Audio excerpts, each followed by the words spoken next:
Bonsoir. Imaginez un commerce florissant sur Internet. De nombreuses références, comme on dit, sont proposées en catalogue. Le client est roi. Il y a même des questionnaires de satisfaction pour permettre à chacun de mieux choisir son produit. Sauf que les produits en question sont des femmes. Des milliers de femmes venues généralement d'Ukraine, de Russie, d'Europe centrale et qui peuplent les grands hôtels des villes de France. On appelle cela la cyberprostitution. Les sommes brassées sont énormes. C'est ce système que nous allons percer grâce à nos journalistes infiltrés. Qui sont ces femmes ? Ont-elles vraiment choisi leur sort? Comment arrivent-elles en France? Qui se cache derrière ces réseaux? Et pourquoi la police n'intervient-elle pas dans ces hôtels? C'est tout cela que vous allez découvrir. Notre reportage nous a mené des beaux quartiers parisiens au faubourg de Kiev et de Moscou. Nous évoquerons ensuite toutes ces questions avec nos invités, prostituées, associations, policiers, députés, philosophes. D'abord, voici ce document, Prostitution, les mafias du net, une enquête des infiltrés.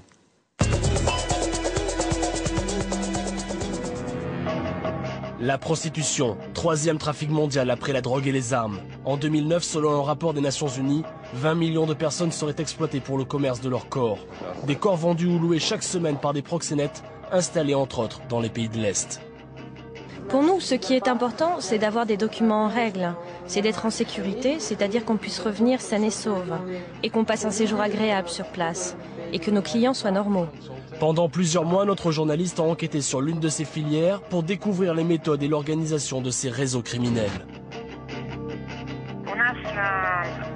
Une journée avec une fille chez nous, c'est 3 000 $. Mais si vous la prenez pour 10 jours, ce sera 10 000 $. J'ai une fille qui a 16 ans. Elle doit rentrer à l'université. Ce que je veux, c'est rassembler le plus d'argent possible pour payer ses études. Et après cela, j'arrête. Paris, Athènes, Rome, Madrid. Chaque année dans le monde, la prostitution rapporterait environ 30 milliards d'euros aux proxénètes. Des proxénètes qui dirigent de véritables agences de location d'êtres humains. Des proxénètes apparemment bien protégés. Ici, beaucoup d'agences bénéficient de la protection des services secrets russes et du ministère de l'Intérieur. En France, depuis les lois de 2003 sur le racolage passif, les réseaux semblent avoir largement contourné le système en installant des filles dans les hôtels, des filles que les clients contactent par Internet. Oui, je suis allé voir des prostituées grâce à ce site-là parce que c'était plus simple, moins sordide que d'aller voir des filles dans le bois de Boulogne. Clients, prostituées, proxénètes, enquête sur les nouvelles méthodes des réseaux de prostitution où chacun se cache derrière son écran.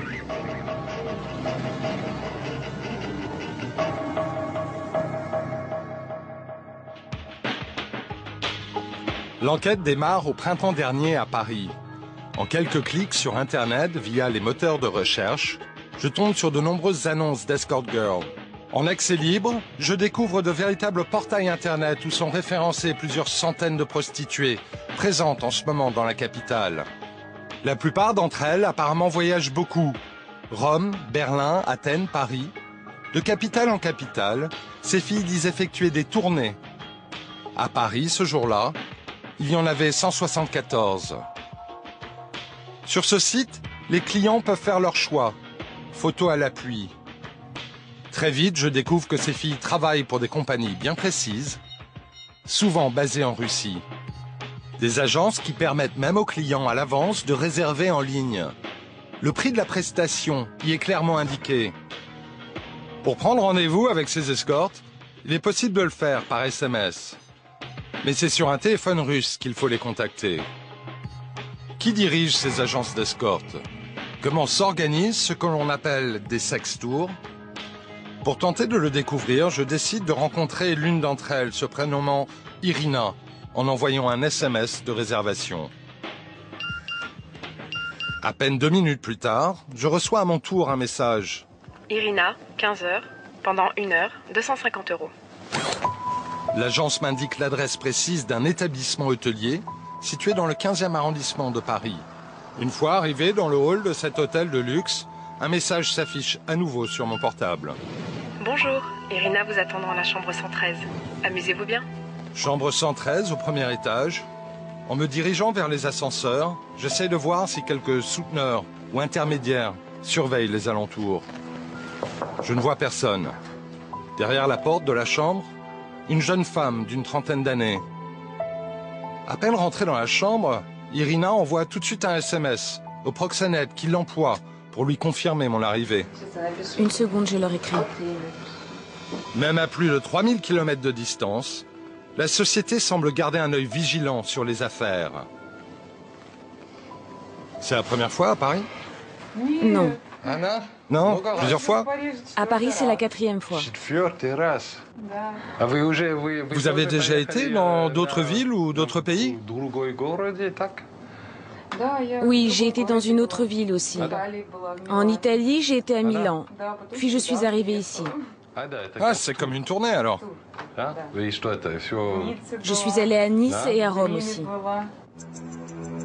Au cours de cette entrevue, je tente de cerner le profil et le parcours personnel de Irina. Pour ne pas éveiller de soupçons, je lui explique que je suis là, non pas pour une relation avec elle, mais pour retrouver une vieille amie personnelle croisée quelques années plus tôt à Moscou. Quelques minutes plus tard, Irina commence à m'en dire un peu plus sur elle et son emploi du temps surchargé. Vous travaillez aussi à Moscou? À Moscou? Oui, j'ai ma petite affaire à moi. Et cela marche? Oui, maintenant je suis ici en business, mais mon entreprise continue à tourner là-bas. Ah, vous avez donc deux métiers, mais pourquoi? Celui-ci est illégal et l'autre est légal. Vous savez, je suis adulte. On peut le dire, j'ai 33 ans. Donc cette occupation, pour moi, c'est quelque chose de, comment dire, de bien réfléchi. Mais c'est pour l'argent que vous le faites, ce travail. J'ai une fille qui a 16 ans. Elle doit rentrer à l'université.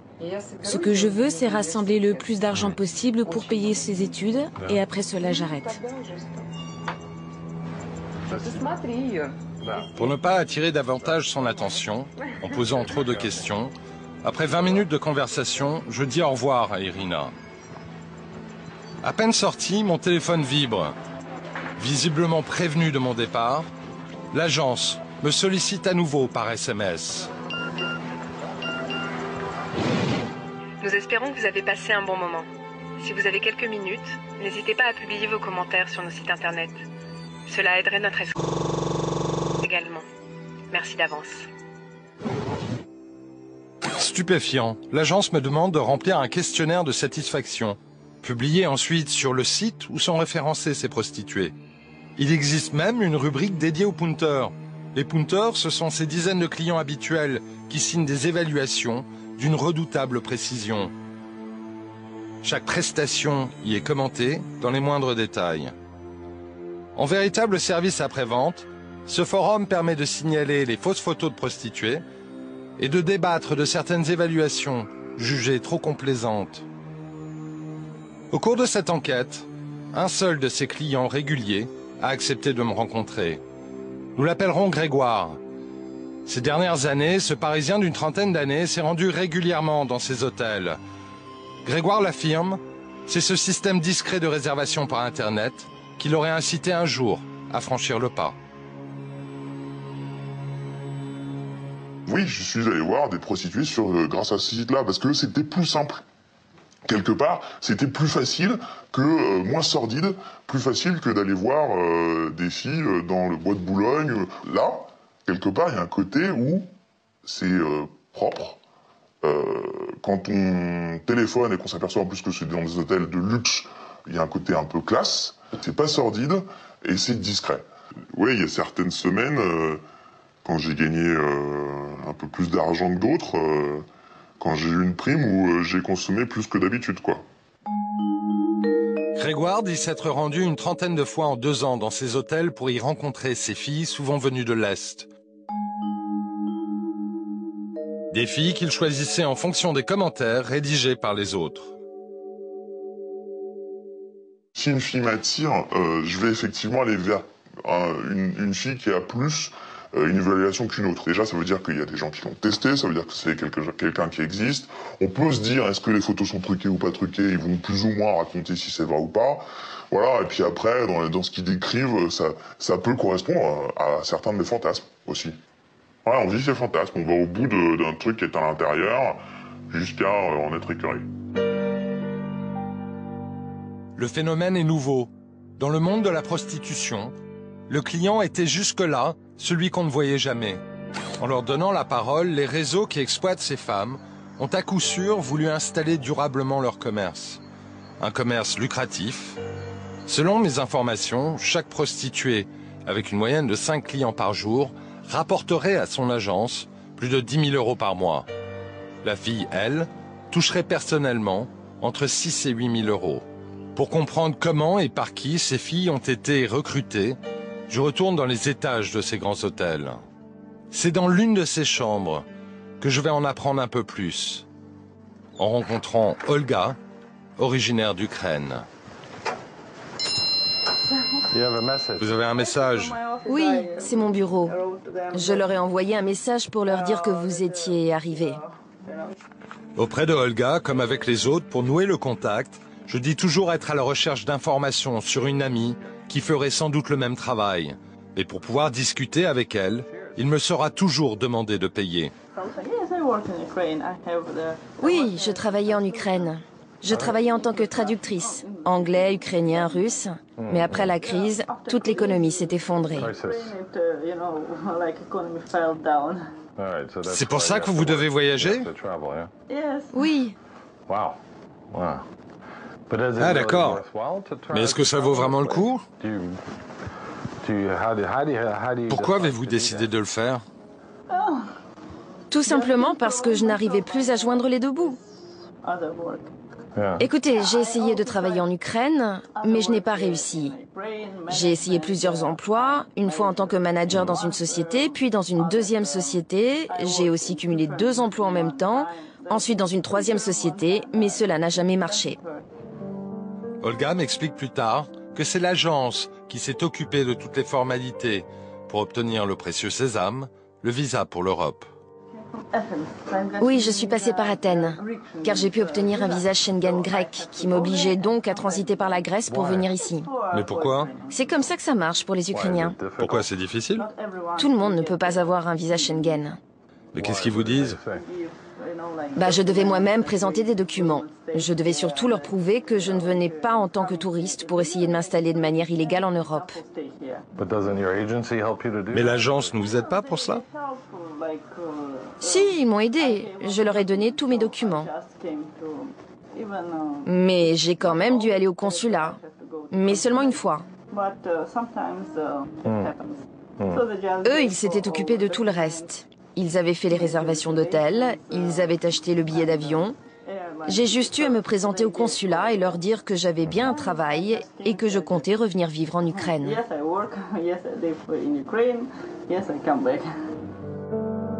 Recrutée l'an passé par une agence d'escorte basée à Kiev, Olga a dit avoir rencontré physiquement une seule personne dans cette société, un certain Oleg.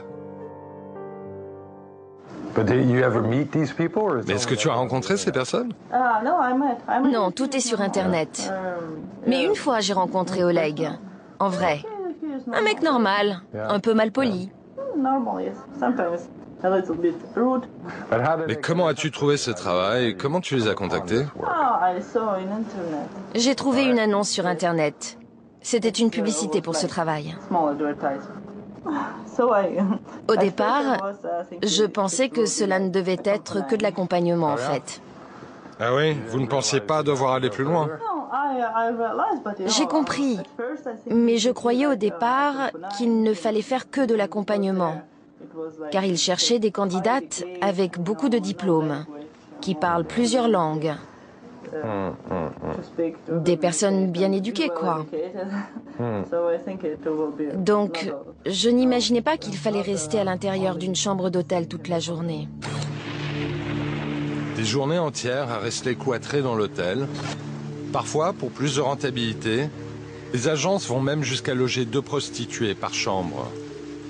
Des agences qui, même si elles n'exercent pas directement de contraintes physiques sur ces filles, les surveillent en permanence. Et c'est souvent la peur au ventre que les filles ouvrent la porte. La crainte de se retrouver seule à seule avec un client dangereux, sans pouvoir appeler qui que ce soit.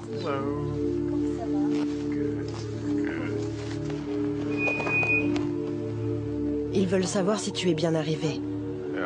Natacha effectue ses sextours en Europe depuis 2 ans. 2 ans durant lesquels la peur ne l'a jamais quittée. La première fois que je suis venue, c'était en octobre dernier.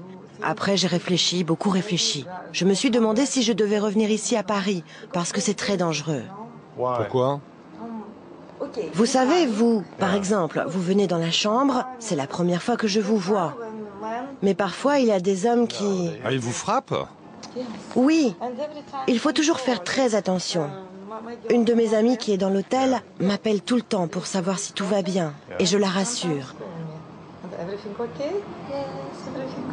Ah, donc elle veille sur vous? Bien oui, forcément. Il y a déjà eu des problèmes dans cet hôtel. Pour rester discrète, Natacha tente de cacher sa véritable activité aux yeux de ses proches. Des proches à qui elle a dit avoir été embauchée comme une danseuse dans un cabaret parisien. Toujours dans la peau de celui qui recherche une amie, je propose à Natacha de déjeuner avec moi. Et c'est à la table du restaurant que je vais en apprendre un peu plus sur le système de rémunération conclu entre l'agence et elle. Comment savez-vous qu'ils vont vous payer? On fait moitié-moitié. Mais comment? Par exemple, quand tu viens, tu me donnes 250 €. Moi, j'en garde 125. Mais avec ce que je gagne, je dois payer la moitié du prix de la chambre, c'est-à-dire 165 €. Donc voilà, si je reste ici 3 semaines, et si je travaille normalement. Ça veut dire quoi, normalement? Tu sais, il faut que je rembourse pour le visa, pour le billet, pour les photos, pour le taxi à Moscou et le taxi à Paris. Donc ici, j'espère gagner au moins 10 000 €. Mais ça, j'en suis pas vraiment sûre. Tu m'as dit que tu leur envoyais l'argent, mais où est-ce que tu l'envoies? Je ne sais pas où est mon agence. Peut-être à Moscou ou à Saint-Pétersbourg. Ils m'envoient des messages en me demandant d'aller à Western Union pour leur envoyer l'argent. Cela part parfois vers l'Ukraine. Une autre fois, ça part pour Saint-Pétersbourg. Une autre fois pour une autre ville. Je ne sais jamais où se trouve réellement mon agence. Pour rapatrier ces centaines de milliers d'euros que ce commerce rapporterait chaque mois, les proxénètes se serviraient de mandats postaux, des transferts en liquide dont les bénéficiaires changeraient sans cesse d'identité. Un système simple et sophistiqué à la fois, au cours duquel les dirigeants du réseau font tout pour ne laisser aucune trace. Vous les rencontrez jamais en personne? Non, parce qu'ils ont peur. Moi, je n'ai pas peur. C'est l'agence. C'est eux qui ont peur. Vous avez un message? Qu'est-ce que c'est? À 12h30, un client va venir. Et il va rester pendant 1 heure avec moi. En fait, c'est dans 20 minutes. Fin du déjeuner, je laisse Natacha retourner dans sa chambre pour le reste de la journée. Grâce à ces virements en liquide, ces proxénètes installés en Russie percevraient chaque année des centaines de milliers d'euros. De l'argent sale qui transiterait tous les jours par la Western Union, la célèbre entreprise de transfert de fonds. Pour cette enquête, j'ai demandé une interview à l'un de ses responsables pour savoir comment l'entreprise lutte contre un tel trafic. Une interview qui m'a été refusée. Seule la directrice de la communication de la compagnie a bien voulu me dire quelques mots au téléphone. Dans chaque pays, nous avons des montants maximum d'argent que l'on peut transférer. Des montants pour lesquels il faut présenter différents documents. Donc ça, c'est une première méthode de prévention. Ensuite, nous faisons appel dans nos services à des personnes très aguerries, qui sont généralement d'anciens policiers, qui préviennent tout de suite la police ou les autorités concernées lorsqu'une transaction est suspecte. Chez Western Union, tout serait donc fait pour freiner ou limiter ces transferts. Qu'en est-il des hôtels? Profitent-ils financièrement des centaines de chambres occupées à l'année et réservées par ces réseaux mafieux? À Paris, l'un d'entre eux serait plus fréquenté que les autres par ce type de clientèle. Sur les forums, les punters l'appellent même le bikini, en référence à la porte-maillot toute proche. Dans la peau d'un client de l'hôtel, je me suis rendu à nouveau en caméra cachée dans cet établissement. J'ai voulu savoir si le personnel était au courant de ce qui se tramait à l'intérieur d'une trentaine de leurs chambres. Tous les hôtels, il y en a partout. C'est elles qui contrôlent pas.